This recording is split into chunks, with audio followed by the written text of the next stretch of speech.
برادران ملت اسلامی، السلام علیکم ورحمۃ اللہ وبرکاتہ۔ الحمد للہ وکفا وسلام علی حبیبہ المصطفیٰ، اما بعد فاعوذ باللہ من الشیطان الرجیم، بسم اللہ الرحمن الرحیم۔ ان عدۃ الشہور عند اللہ 12 شہرا فی کتاب اللہ یوم خلق السماوات والارض منها 4 حرم الى آخر هذه الآیہ۔ صدق اللہ مولانا العظیم۔ بارگاہ رسالت معاب صلی اللہ علیہ وسلم میں درود پاک کا ہدیہ پیش کریں۔ اللہم صل علی سیدنا و مولانا محمد معدن الجود والکرم وآلہ واصحابہ الکرام وابنہ الکریم وبارک وسلم صلاة دائمة سرمدا ابدا۔ اللہ عز و جل اپنے کلام مقدس میں فرماتا ہے، بے شک اللہ کے نزدیک گنے ہوئے شمار کیے ہوئے جو مہینے ہیں وہ 12 ہیں، اور ان 12 مہینوں میں سے 4 حرمت والے مہینے ہیں، عزت والے مہینے ہیں، عظمت والے مہینے ہیں۔ وہ 4 مہینے کون سے ہیں؟ مسلسل ترتیب کے ساتھ ذی القعدہ، ذی الحجہ اور محرم، اور 4تھا مہینہ رجب المرجب جس میں ہم اور آپ زندگی گزار رہے ہیں۔ اس کو رجب الاسم اور رجب العصب بھی کہا گیا ہے۔ یہ جو 4 مہینے ہیں اس میں جنگ و جدال، قتل و قتال سب حرام ہو جاتی ہیں۔ اس دور میں جو جنگیں ہوتی تھی، کفار و مشرکین بھی اپنی تلواریں روک لیا کرتے تھے۔ یہ 4 حرمت والے مہینوں کی سارے لوگ عزت کرتے۔ ان 4 مہینوں میں امن و امان قائم ہو جاتا۔ جیسے 2 قبیلوں میں جھگڑے ہیں، فساد ہے، اور ایک دوسرے سے جنگ پر ہمیشہ آمادہ رہتے ہوں، لیکن ان 4 مہینوں کے اندر امن قائم ہو جاتا تھا، راستے کھل جاتے تھے۔ اور اللہ تبارک و تعالیٰ نے قرآن پاک میں ان 4 مہینوں کی فضیلت بھی بیان فرمائی۔ اس میں رجب کے لیے ایسی فضیلت ہے، اللہ کے نبی صلی اللہ علیہ وسلم ارشاد فرماتے ہیں، یہ رجب کے مہینے کی فضیلت ایسی ہے جیسے قرآن کی فضیلت دوسری کتابوں پر ہے۔ دوسری کتابوں میں جس طرح سے افضل قرآن ہے، اس طرح سے رجب المرجب تمام مہینوں میں افضل ہے۔ اور نبی کریم صلی اللہ تعالی علیہ وسلم اس میں عبادت کرنے کے لیے ترغیب دیا کرتے تھے۔ اس کو ترجیب بھی کہا جاتا ہے، اور خاص طور پر رجب کے متعلق بزرگان دین نے فرمایا یہ فصل بونے کا مہینہ ہے۔ کھیتی باڑی والے سمجھ سکتے ہیں کہ اس میں بھی 3 موسم آتے ہیں۔ پہلے بیج کی بوائی کا وقت آتا ہے، پھر اس کی سچائی کا وقت آتا ہے، پھر کٹائی کا وقت آتا ہے۔ تو رجب کا مہینہ یہ فصل بونے کا مہینہ ہے نیکیوں کے، اور شعبان کا مہینہ اسے پانی دینے کا ہے، اور رمضان کا مہینہ فصل کاٹنے کا مہینہ ہے۔ اور رجب کا مہینہ آتے ہی اللہ کے نبی صلی اللہ تعالی علیہ وسلم یہ دعا فرمایا کرتے تھے، اللہم بارک لنا فی رجب و شعبان وبلغنا رمضان۔ سب کو یہ دعا بھی کرنی چاہیے۔ حضور اکرم صلی اللہ تعالی علیہ وسلم یوں عرض کرتے کہ اے اللہ، رجب اور شعبان میں تو ہمیں برکت عطا کر اور ہماری زندگی کو رمضان تک پہنچا دے۔ اب رجب آپ نے دیکھ لیا ہے تو اب کثرت سے یہ دعا کرو کہ مولا اس زندگی کا رمضان ہم سے جانے نہ پائے، رمضان تک ہماری سانسوں کو پہنچا دے۔ یہ دعا کثرت سے ہر نماز کے بعد بھی ہونی چاہیے۔ رجب آتے ہی میرے عزیزوں یہ عبادتوں کا موسم شروع ہو چکا ہے، اور سب جانتے ہیں رجب کے بعد پھر ہمارے ہاں مسلسل ایسی شب بیداریاں اور عبادت کے موسم نظر آنے لگتے ہیں۔ پھر شعبان بھی، اس میں رجب میں بڑی رات آتی ہے، شب معراج، اور اس کے بعد شعبان میں شب برات، پھر اسی طرح رمضان کا موسم بن جاتا ہے۔ تو اب یہ موسم بنانے کا وقت آ چکا ہے۔ تو سب سے پہلی چیز یہ ہے کہ میرے عزیزوں، فصل کے بونے کے لیے کن چیزوں کی ضرورت ہوتی ہے، اس چیز کا خیال رکھیے۔ بیج اگر کھوٹا ڈالے ہو اور ویسی ہی فصل آنے کا انتظار کرو گے تو پھر نہیں ہوگا۔ بیج کو کھرا اور خالص ہونا چاہیے۔ جو نیکیاں کرنا چاہ رہے اس کو صاف ستھرے اچھے ماحول میں کیے جانے چاہیے۔ کھیتی باڑی کرنے والا جانتا ہے، بیج تو وہ بو رہا ہے، زمین بھی اچھی ہے، ساری چیزیں، کئی چیزوں کی ضرورت ہوتی ہے، بیج بھی اچھا ہو، زمین بھی اچھا ہو، موسم بھی اچھا ہو۔ تب جا کر کے اس کی فصل نکلتی ہے. بیج اچھا تھا زمین اچھی نہیں تو بھی فصل نہیں آتی. بیج بھی اچھا ہے زمین بھی اچھا ہے موسم صحیح نہیں ہے تب بھی فصل نہیں آتی. ابھی آپ کے پاس 3 چیزوں کا ہونا ضروری ہے, بیج اور زمین اور موسم. بیج جو ہے یہ نیکیاں ہیں, اور زمین تمہارا دل ہے, اس کا اتنا ہی پاک ہونا ضروری ہے. اور موسم یہ رجب کا ہے, اس میں تو کوئی شک نہیں ہے کہ عبادتوں کا موسم ہے, فصل کی اچھے لانے کا موسم ہے. لیکن سب سے پہلی چیز اب ہمیں ضرورت ہوتی ہے کہ ہم کیا بیج بو رہے ہیں. شیخ سعدی رحمت اللہ تعالی علیہ فرمایا کرتے کہ زمین میں ادرک بو کر کے گنا آنے کی امید تو نہیں کر سکتے, جو بویا ہے وہی اسی کی فصل آئے گی. لوگ عمل خیر کریں تو اس کا نتیجہ بھی خیر آئے گا, اور برائیاں کریں اور پھر رمضان میں یہ انتظار کریں کہ میں نے جو بویا ہے اس کی فصل آئے, تو ایسا نہیں ہوتا. بہت سارے لوگوں کا وہ شک بھی میں دور کرنا چاہتا ہوں کہ رمضان المبارکہ میں فضیلتوں کو آپ سنتے آئے ہیں, رمضان ایسا مہینہ ویسا مہینہ, اتنی برکتوں والا اتنی رحمتوں والا, لیکن بہت سارے لوگوں کے حالات چونکہ تو ہی رہتے رمضان میں ویسی ہی ہیں, وہ لوگ کچھ بھی نہیں بدلے. تو اس میں رمضان کا قصور ہے کہ اس مہمان کا قصور ہے, اس انسان کا قصور ہے؟ وجہ یہ ہے کہ رمضان المبارکہ یقیناً اتنی برکتوں اور رحمتوں اور سعادتوں لے کر کے تو آتا ہے, لیکن تمہیں 2 مہینے پہلے سے کہا گیا تھا کہ فصل کے لیے تیاری کرو, تم نے بیج نہ بوئے, اپنی زمین کو صحیح کیا ہی نہیں. پھر رمضان میں جو بارش ہو رہی ہے اس کا فائدہ کیا ہے؟ روڈ پر 10 سال بھی بارش برسے وہاں پر کوئی فصل نہیں آئے گی, کیونکہ وہ زمین سخت ہے اور بیج بونے کے قابل بھی نہیں ہے. رمضان المبارکہ میں رحمتوں کی جھماجھم بارش تو ہوتی ہے, لیکن دل اگر سخت ہے گناہوں سے تو اس بارش کا کیا اثر ہوگا اس پر. اسی لیے دلوں کی نرمی یہاں سے شروع کریں, رجب المرجب سے. اس کی راتوں میں اللہ رب العزت کو پکاریں, مناجات کریں, عبادتوں کے لیے کچھ دن تو خاص کر لیں. بہت دنیا میں ہم نے اپنے آپ کو ملوث کر رکھا ہے, کچھ راتیں اللہ رب العزت کی عبادت میں تو لگائیں. اللہ کے نبی صلی اللہ تعالیٰ علیہ وسلم کی ایک حدیث ہے جامع الاصول سے نقل کی ہوئی, رجب المرجب کے پہلے جمعے جو ہم لوگ ابھی گزر چکے, ابھی یعنی وہ رات تو گزر چکی, کل کی جو گزری ہوئی رات ہے رجب کی, یہ پہلی جمعہ کی شب تھی. اس کے متعلق روایت ہے کہ 12 رکعتیں جو مغرب کے بعد سے لے کر عشاء کے درمیان پڑھتا ہے, اللہ کریم اس کے تمام گناہوں کو معاف کرتا ہے, اور اس سال اس کو پورے طور پر ناگہانی آفات سے محفوظ رکھتا ہے, اور شیطان کے اس پر قابو پانے سے بھی اس کو اللہ محفوظ رکھتا ہے. تو یہ تھی تیاریاں, یہ ساری چیزیں ابھی سے تیاریاں ہونی چاہیے.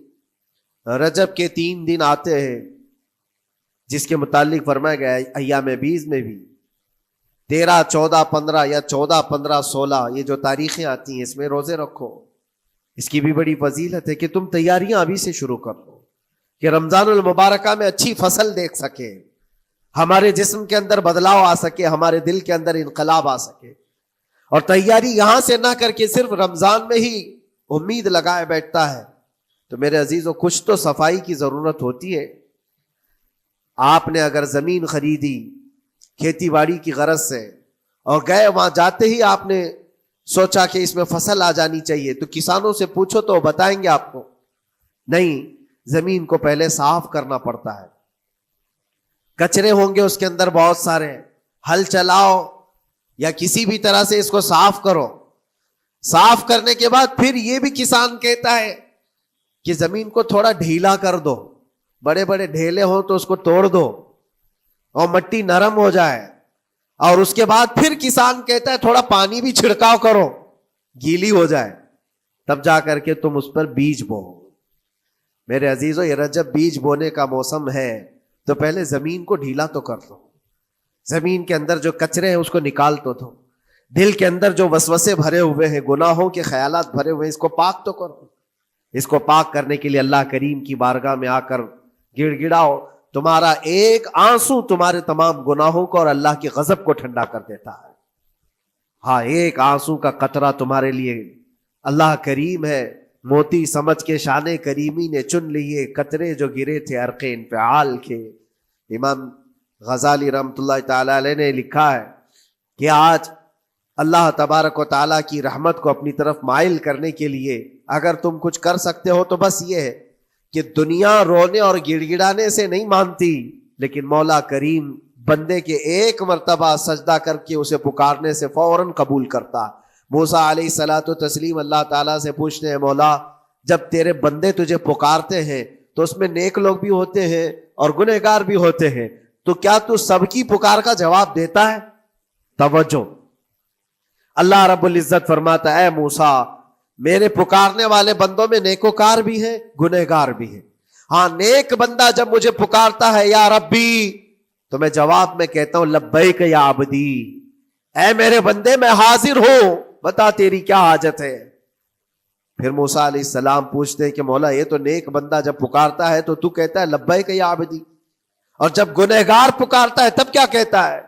رب تعالیٰ فرماتا ہے جب میرا گنہگار بندہ مجھے پکارتا ہے یا ربی تو میں اس کے جواب میں 70 بار لبیک یا عبدی کہتا ہوں۔ ایک بار پکارے 70 بار جواب، ایسا کیوں ہے؟ تو فرماتا ہے میرا رب نیکوکار کو اس کی نیکیوں پر بھروسہ ہے کہ اللہ معاف کرے، اور گنہگار کو صرف میری رحمت پر بھروسہ ہے، اس کے پاس ہے کچھ نہیں، اس کے آس پاس وہ نظر ڈالتا ہے میں نے کوئی ایسی نیکی رکھی نہیں ہے، صرف اللہ رب العزت کی رحمت ہے جو مجھے معاف کر سکتی ہے، وہ مجھ پر یقین کر کے پکارتا ہے، اس لیے اس کے سوال کا میں بار بار جواب دیتا ہوں۔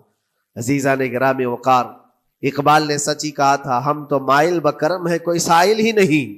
یہ رب تبارک و تعالیٰ کی طرف سے ہے کہ اللہ تبارک و تعالیٰ کرم پر کرم کرنے کے لیے موقع عنایت کرتا ہے، یا بندے کو آنے کا موقع ہی نہیں ہے، بندہ آنا نہیں چاہتا ہے۔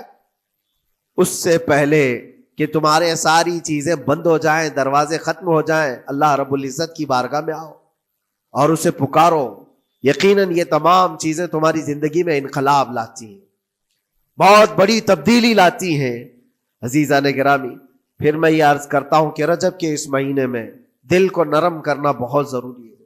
دلوں کی سختیاں آج گناہوں کی طرف مائل کرتی ہیں۔ ہمارا دل سخت ہے یا نرم ہے، اس کو پہچاننے کے کئی تھرمامیٹر دیے گئے ہمارے پاس، چیک کرو ہمارا دل کس پوزیشن میں ہے آج۔ امام غزالی فرماتے ہیں 3 علامتیں ایسی ہیں جس سے پتہ چل جاتا ہے انسان کا دل سخت ہے یا نرم ہے، بیمار ہے یا صحت یاب ہے۔ یہ ڈاکٹر لوگ اسکیننگ سے یا سونوگرافی سے نہیں بتا سکتے کہ تمہارے دل کی یہ کیفیت، کیسے اس کو اہل بصیرت سمجھ سکتے؟ فرماتے ہیں کہ اگر مسجد میں زیادہ دیر تک بیٹھ نہیں پاتا تو سمجھ لو اس کا دل بیمار ہے، اس کا دل سخت ہو چکا ہے، اس کو مسجد میں بیٹھنے نہیں دیتا۔ یہی دل ٹیلی ویژن کے سامنے 3 گھنٹے بیٹھے، اس کو کچھ بھی اکتاہٹ نہیں آتی، موبائل پر گیم کھیلتا رہتا ہے، 4 گھنٹے گزر گئے کہ 5 گھنٹے گزر گئے اسے پتہ ہی نہیں۔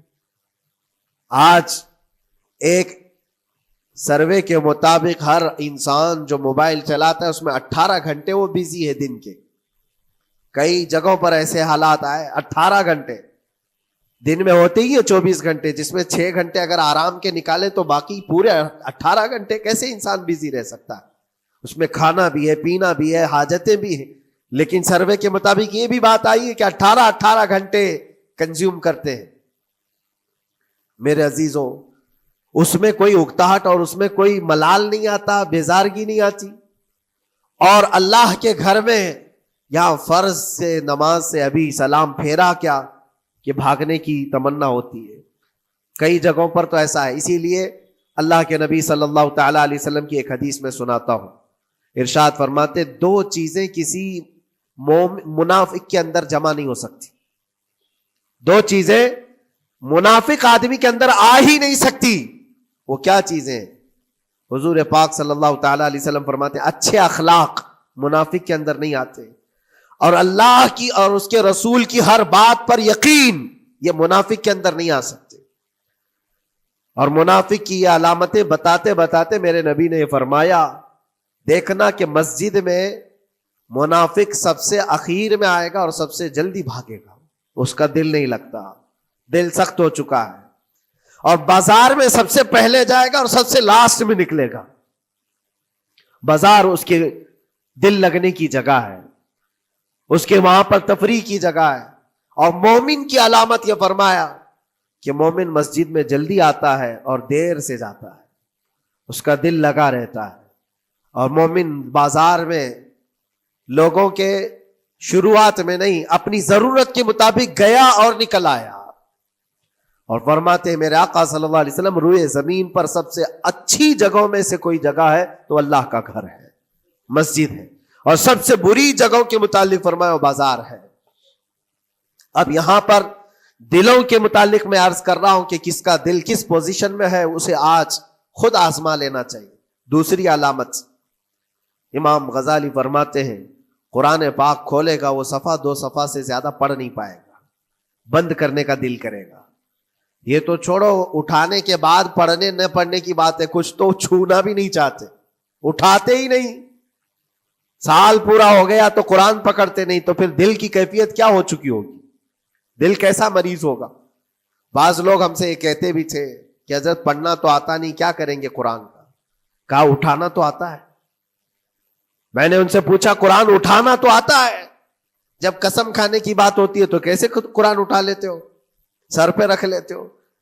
اسی طرح سے قرآن کو ہی اٹھا کر کے سینے سے لگا کر اللہ کی بارگاہ میں دعا کرو کہ مولا میرے دل کے دروازے کھول دے. اور قرآن کوئی سخت چیز نہیں ہے، اللہ وعدہ فرما رہا ہے ہم نے قرآن یاد کرنے کے لیے آسان بنایا ہے. کوئی یاد کرنے والا، وہ خود قرآن تمہارے دل میں اتر جائے گا. کوشش کرو. دل کی بیماری کی 2 علامتیں میں نے بتایا. اگر بیمار دل ہے تو زیادہ یہاں بیٹھ نہیں سکتا اور زیادہ دیر قرآن پڑھ نہیں پاتا. تیسری بات فرماتے ہیں کہ تیسری علامت یہ ہے کہ ہمارا دل اگر سخت ہو چکا ہے تو جیب میں پیسے ہوں گے لیکن کوئی مانگ رہا ہوگا اللہ کے نام پر، دینے کی طبیعت نہیں ہے، کہیں دینے کی طبیعت نہیں کرتی. اور یہ چیز ہاتھ اٹھانے کو تمہارا دل نہیں کرتا تو سمجھ جاؤ کہ دل بیمار ہے. اور دل کی بیماری لے کر کے اگر کوئی رجب میں سوچتا ہے کہ میں بیج بوؤں گا تو کیا فائدے کا، زمین سخت ہے، زمین سخت ہے اور اس پر بارش بھی ہوگی تو کچھ فرق نہیں پڑتا، فصل نہیں آئے گی. دل کو نرم کرو. اور ایک علامت میں بتاؤں، اور ایک علامت کہ دل نرم ہے یا سخت ہے، اس کی ایک علامت یہ بھی ہے، اللہ کا جب ذکر کرے، جنت کا جب ذکر کرے، جہنم کے عذابات کا ذکر کرے، قبر کے معاملات کا ذکر کرے، حشر کے سوالات کا ذکر کرے، تو اس کی آنکھیں ڈبڈبا جائیں اور آنسو نکل آنے لگیں. قرآن کی آیتیں سن کر کے اس کا دل ہلنے لگے اور آنسو آ گئے تو سمجھ جاؤ کہ اس کا دل نرم ہے. ابھی اس کا دل بیمار نہیں ہوا، ابھی اس کا دل بیمار نہیں ہوا. لیکن یہاں تو پوزیشن الگ ہے، سچویشن الگ ہے. ہم تو پتہ نہیں کن کن چیزوں میں رو لیتے ہیں، لیکن اللہ کا کلام سنتے ہوئے کسی کے کان پر جوں بھی نہیں رینگتی. لوگ تو گانوں پر تھرکنے والے اور نغموں پر اچھل کود کرنے والے وجد کی بات کرتے ہیں، لیکن اللہ کا کلام پڑھنے پر کوئی کسی کو وجد کیوں نہیں آتا.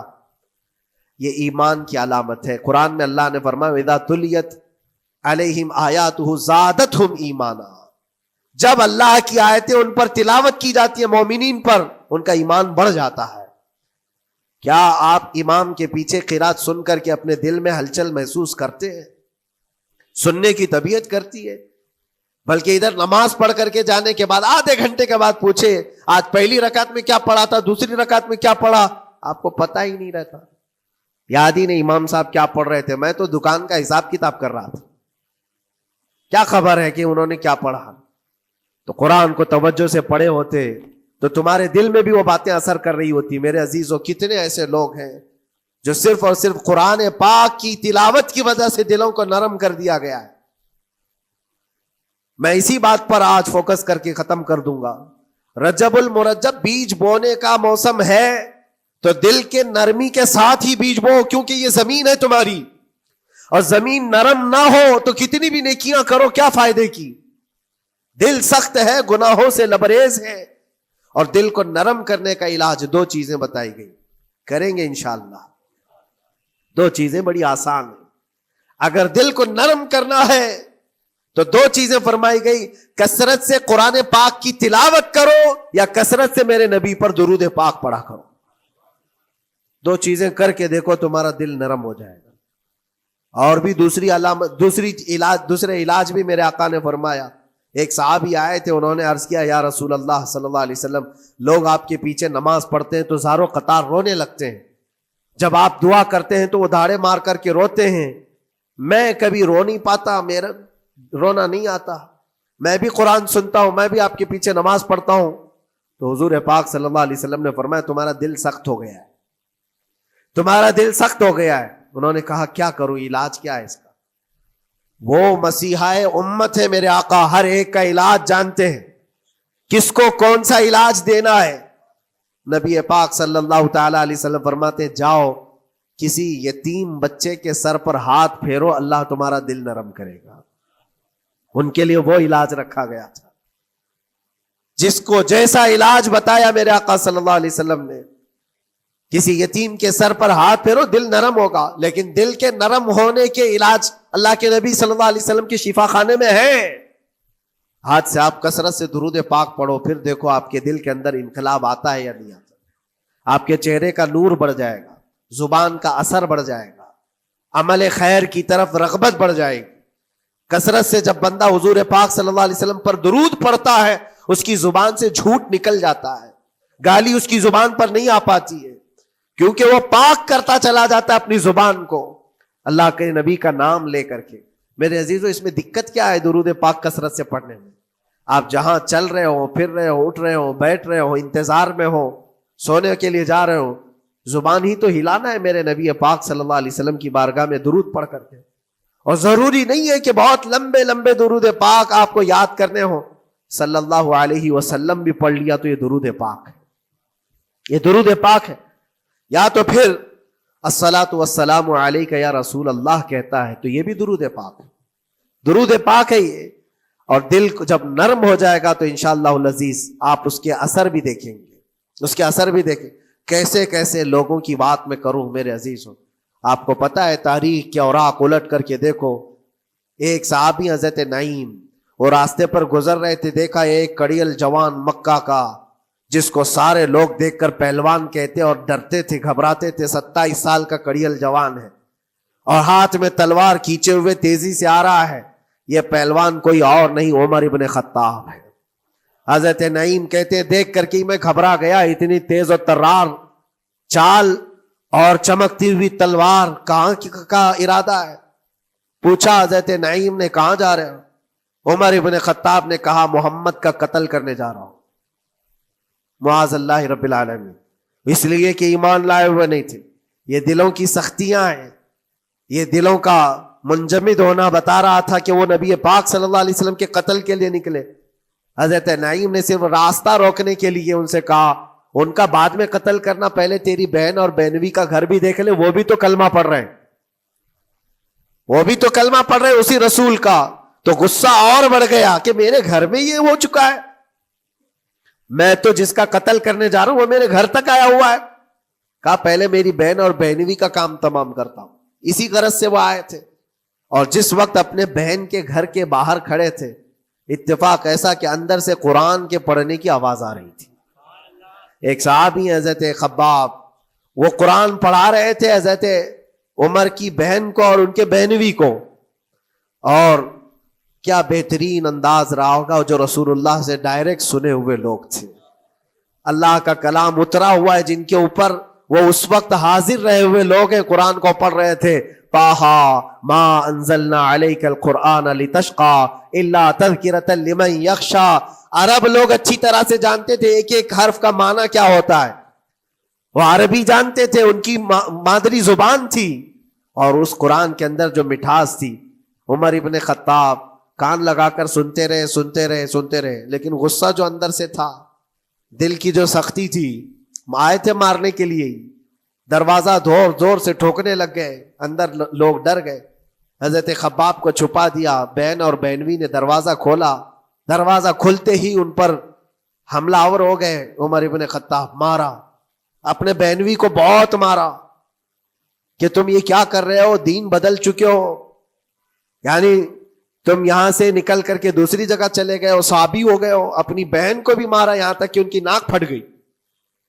جب لہو لہان ہو گئے تو عمر ابن خطاب نے دیکھا کہ میں اپنی بہن اور اپنی بھائی کو مار رہا ہوں. پھر تھوڑی دیر کے لیے دل میں رحم آیا. اور دل میں رحم آیا کس چیز کا؟ کس چیز کی وجہ سے نرم ہوا دل میرے عزیزوں؟ بھائی اپنے بہنوئی کی اور اپنی بہن کی پٹائی کو دیکھ کر کے نہیں، ان کو دیکھا تھوڑی دیر کے بعد اور کہا چلو چھوڑو جانے دو، جو ہوا سو ہوا، لیکن جو تم لوگ پڑھ رہے تھے میرے آنے کے وقت مجھے دوبارہ پھر سے سنا دو. وہ کیا کلام تھا؟ وہ کون سا کلام تھا؟ اتنا سننا تھا کہ بہن نے محسوس کر لیا کہ دل کی نرمی کا دروازہ کھل چکا ہے. یہ قرآن ہے جس نے دلوں کے دروازے کھولے ہیں. مکہ والوں کے قرآن ہے، دل کی نرمی کی طرف دروازہ کھل چکا ہے. تو عمر ابن خطاب سے کہا کہ تم غسل کر لو، تم پاک ہو جاؤ، ہم قرآن تمہیں سناتے ہیں. اور انہیں پاک کیا گیا. تو حضرت خباب جلدی سے باہر آئے، کہا میں سناتا ہوں. حضرت عمر کو جب یہ آیتیں سنائی گئی جھوم کر کے سننے لگے. قرآن کی وہ آیتیں 16 یا 17 آیتیں ہی سن پائے تھے کہ ان کے جسم کے اندر راشا تاری ہوا، کپ کپی آئی. کہا کہ چلو محمد کے پاس صلی اللہ تعالی علیہ وسلم، مجھے لے کر کے چلو، میں ان سے بات کرنا چاہتا ہوں. میرے عزیزو، بھائی اور بہنوی اور بہن لے کر کے چلے. اور اس وقت حالات سخت تھے مکہ کے. حضور پاک صلی اللہ تعالی علیہ وسلم کے پاس 39 صحابہ تھے جو ایمان لائے ہوئے، اور پہرے داری میں امیر حمزہ کھڑے رہتے تھے کہ کوئی آئے گا تو میں اس کی برابر خبرگیری کروں گا. عمر ابن خطاب کو تلوار لٹکاتے ہوئے آتے دیکھا تو صحابہ گھبرا گئے. مکہ کا بڑا پہلوان ہے، اس کو بھڑکا کر کے لوگوں نے بھیج دیا ہوگا، اب کیا ہوگا؟ یہ پٹائی بہت بری طرح سے سب کی کرے گا. غریب صحابہ ہیں اور حضور پر ہاتھ نہ اٹھا دے. سب ڈرنے لگے. حضور پاک صلی اللہ علیہ وسلم سے آ کر کہنے لگے کہ یا رسول اللہ صلی اللہ علیہ وسلم، عمر آ رہا ہے اور ہاتھ میں تلوار ہے. اللہ کے نبی صلی اللہ علیہ وسلم نے فرمایا وہ میری گردن نہیں، اپنی گردن دینے آ رہا ہے. وہ میری گردن لینے نہیں، اپنی گردن دینے آ رہا ہے. وہ مخبر صادق صلی اللہ علیہ وسلم جانتے ہیں کون میرا غلام ہے اور کون منافق ہے. عمر ابن خطاب آئے تو حضور نے فرمایا راستہ دے دو. آتے ہی انہوں نے تلوار زمین پر پھینک دی. چہرے جمال جہاں آرا کو دیکھا. حضور پاک صلی اللہ تعالی علیہ وسلم سے پوچھا، پھر وہ آیتیں سنائے. اب سوچو میرے عزیزو، صحابی سے سننا، یہاں تو ہم قاری قرآن سے سنتے ہیں قرآن کی آیتیں 1400 سال کے بعد. آج بھی قرآن کا وہ اثر لگتا ہے دل کے اوپر. یہ ان سے جو 1400 سال کے بعد جس قاری قرآن سے سنا وہ تو صحابہ سے سنے تھے، اور صحابہ سے بڑھ کر کے اللہ کے نبی سے جو قرآن سنا ہو، خود نبی پاک کی زبان اقدس سے. اور جب اللہ کے نبی صلی اللہ تعالی علیہ وسلم نے آیتیں تلاوت کی، عمر ابن خطاب کی آنکھوں سے آنسو شروع ہو گئے. زارو قطار رونے لگے اور پھر پکار کر کہا اشہد ان لا الہ الا اللہ واشہد انک رسول اللہ. میں گواہی دیتا ہوں کہ اللہ کے سوا کوئی معبود نہیں، اور میں گواہی دیتا ہوں کہ آپ اللہ کے رسول ہیں. میرے عزیزو، عمر ابن خطاب رضی اللہ تعالیٰ عنہ کو اس طرف لانے والا، دل کو نرم کرنے والا، یہ قرآن پاک اللہ کا کلام ہی تو ہے. آج گناہوں سے اس پر بہت ساری پرت جم گئی ہے. ہمارے دلوں کے حالات ایسے ہو گئے، قرآن اٹھاؤ دلوں کو نرم کر دے گا. اور رجب المرجب میں قرآن کو پڑھو گے زمین نرم ہو جائے گی، اور پھر اس کی برکتیں تم رمضان میں دیکھو گے. ایک دو نہیں، ہزاروں ایسی ہیں. ایک ایسے مشہور ڈاکو، بغداد کے لوگ ڈرتے تھے. بغداد کے لوگ اتنا ڈرتے تھے کہ جو بھی قافلہ جائے گا لٹ جائے گا. فضیل بن عیاض، جو بھی قافلہ نکلتا تھا اس راستے سے لٹ جاتا تھا، کوئی بچ نہیں پاتا تھا. اور ایک قافلہ آ رہا تھا عرب سے اور مال تجارت لے کر بغداد کی طرف جا رہا تھا. تو قافلے والوں نے یہ مشورہ کیا کہ یہ جو قافلہ جا رہا ہے یہ اس راستے سے جا رہا ہے. فضیل بن عیاض ڈاکوؤں کا سردار وہاں رہتا ہے، بہت سارے ڈاکو اس کے ساتھ ہیں، وہ تو رہزن ہے، راستے پر روک کر کے مال لوٹ لیتے ہیں. تو قافلے میں ایک قاری قرآن تھے. انہوں نے کہا ٹھیک ہے، اب راستے پر آ ہی چکے ہیں تو کیا کر سکتے ہیں، چلو بیٹھ کر کے نکلتے ہیں. میں قرآن کی تلاوت کرتا رہوں گا اونٹ پر بیٹھ کر کے، اللہ کریم اس برکت سے ہمارا راستہ آسان کر دے گا. قاری قرآن نے قرآن کی تلاوت شروع کر دی. اور جب وہ راستہ آیا جو فضیل بن عیاض کا تھا، فضیل بن عیاض ایسی ڈاکہ زنی اور ایسی رہزنی میں مشہور آدمی، جن کے آس پاس، جن کے ہاتھ کے نیچے 1000 سے زیادہ ڈاکو کام کرتے ہوں. بغداد پورا ڈرتا تھا، پورے راستے وہاں پر کوئی بھی سلامت نہیں جا پاتا تھا. اس راستے پر ایک قاری قرآن جب آیا، میرے عزیزو تلاوت کیا کر رہا تھا؟ سورۃ الحدید کی آیت تھی، الم یأن للذین آمنوا ان تخشع قلوبہم لذکر اللہ. وہ قرآن کی آیت ہے. اللہ کے کریم فرماتا ہے کیا ایمان والوں کے پاس ابھی وہ وقت نہیں آیا کہ اللہ کا ذکر سنتے ہی یا اللہ کا ذکر ہوتے ہی ان کا دل کانپنے لگ جائے، ان کا دل ہلنے لگ جائے. فضیل بن عیاض کے کانوں میں یہ آیت پڑھ رہی تھی. قاری قرآن بار بار اس آیت کو پڑھ رہا تھا. کیا وہ وقت ابھی ایمان والوں کے پاس نہیں آیا کہ وہ اللہ کے ذکر سے دہل جائیں؟ اتنا اثر کر گئی آیت، اتنا اثر کر گئی.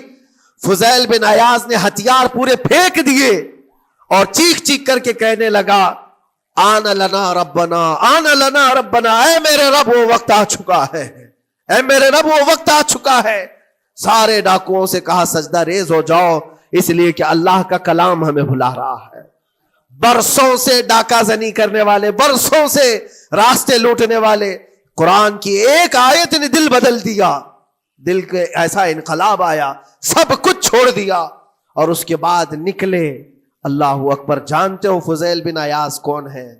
فضیل بن عیاض وہ ہے جن کا نام لیتی سرکار غوث پاک بھی ادب کیا کرتے تھے. فضیل بن عیاض اللہ تبارک و تعالیٰ نے ولایت کا وہ مقام عطا کر دیا. بڑے بڑے اولیاء کرام ان کے پاس آنے لگے. اپنے زمانہ جوانی کا زمانہ ڈاکہ زنی میں گزرا تھا، لیکن جب پھر وقت آیا توبہ کا اور دل کے بدلنے کا تو اللہ کا نے وہ مقام دیا. تاریخ میں آج بھی موجود ہے کئی سلسلے ایسے، سلسلے چشتیہ میں، اور کئی سلسلے ایسے ہیں جو فضیل بن عیاض سے ہو کر حضور پاک تک پہنچتے. فضیل بن عیاض ان کا نام ہے. اسی لیے میں کہتا ہوں میرے عزیزو، قرآن پاک یہ دلوں کو نرم کرنے کا سب سے بڑا علاج ہے. زمین کو نرم کر دو اور اس کے بعد پھر بیج بو. دیکھو اسی لیے اقبال نے کہا تھا ذرا نم ہو تو بڑی زرخیز ہے یہ مٹی ساقی. یعنی یہ زمین تھوڑی سی نرم ہو جائے تو اس میں تو سونا چاندی یہ اگل سکتی ہے. تمہارے پاس ایمان کی دولت ہے، اللہ کریم کی ذات پر یقین ہے، حضور پاک صلی اللہ تعالی علیہ وسلم کی محبت ہے، سب چیزیں تمہارے پاس ہے. تھوڑا دل کو نرم کرنے کی ضرورت ہے. گناہوں سے باز آ جاؤ، اللہ کریم کی بارگاہ میں گڑ گڑاؤ اور قرآن پاک اٹھا لو ایک مرتبہ. اور پڑھ نہیں پاتے تو انگلیاں تو پھیرو. قرآن پر دیکھنا بھی تو عبادت ہے، اس پر نظر جمانا بھی عبادت ہے. اللہ کا کلام سمجھ کر کے تم نے اٹھایا ہے تو جانتے ہو قرآن عظیم کل قیامت کے دن جس کی شفاعت کے لیے کھڑا ہو گیا، میرے آقا فرماتے پھر اس کو جہنم میں کوئی چیز نہیں لے جا سکے گی. جس کو قرآن اور رمضان سفارش کر دے پھر اس کو جہنم میں دوسری کوئی چیز نہیں لے جائے گی. اور جس کے خلاف کھڑے ہو گئے پھر اس کو جنت میں کوئی چیز نہیں لے جائے گی. اس لیے میرے عزیزو اپنے دلوں کی نرمی کا یہ وقت ہے رجب المرجب، اور سب سے بہترین موقع ہے، عبادتوں کا موسم ہے. اور ساتھ ساتھ میں یہ بھی کہوں گا کہ اب ہم رجب المرجب کے ابتدائی دنوں میں ہیں، اور سنیوں کے لیے ایک بہت بڑی بات ہے کہ سرکار غریب نواز کی چھٹی بھی اسی میں موجود ہے، جو دلوں کو نرم کرنے کے لیے ہی تو آئے تھے. ہندوستان جو تشریف لائے تھے کس کام کے لیے آئے تھے؟ انہوں نے اپنے ذکر کی مجلسوں سے، اپنے واعظ و نصیحت سے ہزاروں کے دلوں کو نرم کیا ہے. آج بھی سرکار غریب نواز کے نام پر لوگوں کا دل نرم ہو جاتا ہے. اچھوں کو دیکھا ہے دل نرم ہو جاتا ہے. کیوں؟ وہ ایسے بزرگ تھے جنہوں نے اپنے تصوف کی تعلیمات سے کڑک اور سخت دلوں کو نرم کیا ہے. اللہ کریم نے ان کو ہمارے پاس جو بھیجا وہ عطائے رسول بن کر کے آئے. آج سرکار غریب نواز رضی اللہ تعالیٰ عنہ کے وسیلے سے میں اللہ کی بارگاہ میں دعا کروں گا، مولا اس رجب المرجب کی برکت سے اور غریب نواز کی وسیلے سے ہم سب کے دلوں کو نرم فرما دے. ہم سب کو یہ فصل، یہ موسم رجب المرجب کا بیج بونے کا، بہترین نیکیاں کرنے کی توفیق عطا فرما. ہمارے قدموں کو خیرات کی طرف بڑھا دے. ہم سب کو شر و فساد سے محفوظ فرما. حرام کاریوں سے ہمارے ہر عضو کی حفاظت فرما. رب العالمین اکرم الاکرمین قیامت کے دن